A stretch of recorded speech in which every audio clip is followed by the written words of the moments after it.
আমি শম্পা আর আমার রান্নাঘরে আজ দুপুরের মেনুতে কী করলাম সেটা তোমাদের সাথে একটু শেয়ার করি। আজ করেছিলাম এক সোমবারে মুসুরির ডাল।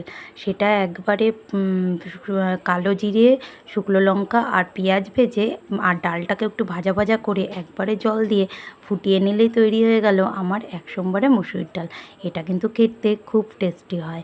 আর ওই একঘেয়ে ডাল খেতে খেতে বেশ একটু মুখের রুচিটাও বেশ পাল্টে যায়।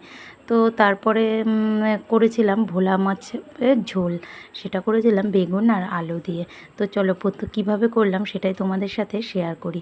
আর মাছগুলো এত ভালো ছিল যে ভোলা মাছ যেমন ভাজতে গেলে করতে গেলে একটু ভেঙে যায়, আজকের মাছগুলো এক ফোঁটাও ভাঙেনি। তো ইচ্ছে ছিল এটা আজকে সর্ষে দিয়ে করা, কিন্তু যা গরম পড়েছে তো সর্ষে দিয়ে করে খেতে ভয়ই পেলাম। তো সেই কারণে বেগুন আর আলু দিয়ে ঝোল করলাম। তো এই দেখো, আর আদা লঙ্কা আর জিরে বাটা দিয়েছিলাম। তো খেতে কিন্তু ভীষণই ভালো হয়েছিল ঝোলটা। গরমে হালকা পাতলা এরকম মাছের ঝোলই বেশ ভালো লাগে। তো এই দেখো, মশলাটাকে ভালো করে কষিয়ে আমি জল দিয়ে দিয়েছি।